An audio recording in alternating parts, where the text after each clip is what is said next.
Welcome to CM times. కనీస వేతనం 26,000 రూపాయలు చేయాలి. కార్మికుల పని గంటలు తగ్గించి భద్రత కల్పించాలని సిఐటి జిల్లా నాయకులు మధుసూదన్ రావు డిమాండ్ చేశారు. తిరుపతి జిల్లా చంద్రగిరి నియోజకవర్గం పాకాల మండలంలో సిఐటి జిల్లా నాయకుడు మధుసూదన్ రావు ఆధ్వర్యంలో అంతర్జాతీయ కార్మిక దినోత్సవాన్ని శుక్రవారం ఘనంగా జరుపుకున్నారు. బాలాజీ ఆటో యూనియన్ దర్గా దగ్గర ఎలక్ట్రిక్ యూనియన్ కార్యాలయం వద్ద సిఐటి జెండా ఆవిష్కరణ చేశారు. మేడే సందర్భంగా సహస్ర హాస్పిటల్ వారిచే ఉచిత మెడికల్ క్యాంపు నిర్వహించి కార్మికులకు వైద్య పరీక్షలు నిర్వహించి మందులు పంపిణీ చేశారు. అలాగే బాలాజీ ఆటో యూనియన్ వారు చలివేంద్రం ప్రారంభించారు.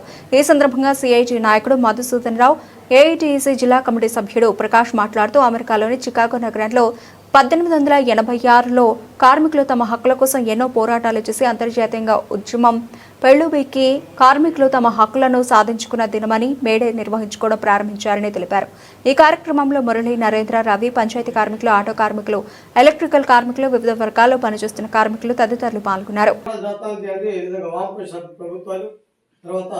కార్మిక సంఘాల తరఫున పెద్ద ఎత్తున ఆందోళన కార్యక్రమం జరిగి ఆ కార్యక్రమాన్ని విజయవంతం చేయాల్సిన అవసరం ఉంది. 2 చేసినా కూడా పోరాటం సాధించుకున్నాము. అదే స్థాయిలో ఈరోజు కూడా ప్రభుత్వాలు, కేంద్ర రాష్ట్ర ప్రభుత్వాలు ఏమంటే కోట్ల పేరుతో అణిచేయడానికి ప్రయత్నం చేస్తా ఉంది. కార్మిక కోట్లు 10 గంటల నుంచి 20 గంటల నుంచి 8 గంటల వరకు సాధించుకున్నాము. ఆ 10 గంటలు కూడా లేకుండా, సంఘం పెట్టుకునే హక్కు లేకుండా, అదేవిధంగా సమావేశం హక్కు లేకుండా ఈ కేంద్ర రాష్ట్ర ప్రభుత్వాలు అమలు చేస్తా ఉంది.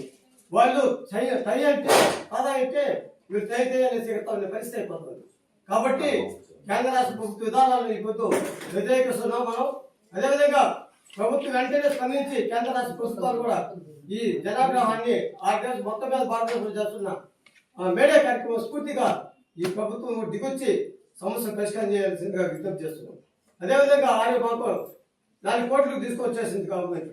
ఈ సమావేశాలు ఏర్పాటు చేసుకోకూడదు, అదేవిధంగా మీటింగ్లు పెట్టుకోకూడదు, అదేవిధంగా కార్యక్రమాలు నిర్వహించుకోకూడదు. ఈ విధంగా దీంతో పాటు 10 గంటలు కూడా తగ్గించాలనేసి ఈరోజు జరుగుతుంది.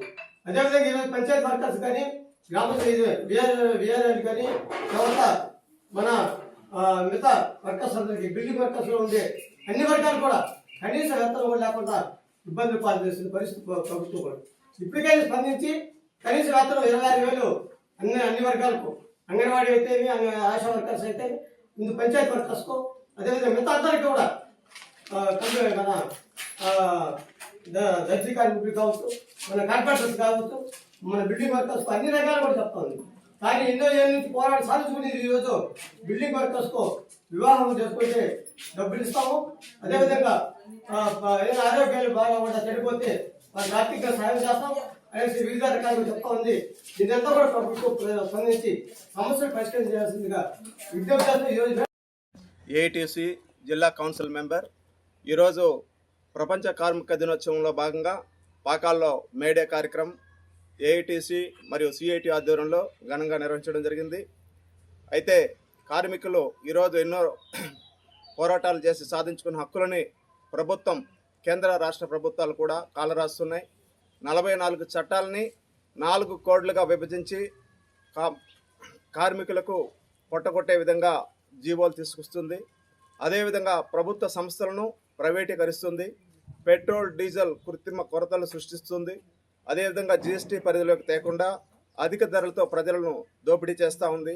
కావున ఈ కార్మికులకు, స్కీమ్ వర్కర్స్కు మరియు ప్రభుత్వ, ప్రైవేటు రంగ సంస్థల్లో ప్రభుత్వ రంగ ఉద్యోగుల్ని భద్రత కోల్పోయేలాగా ఉంది.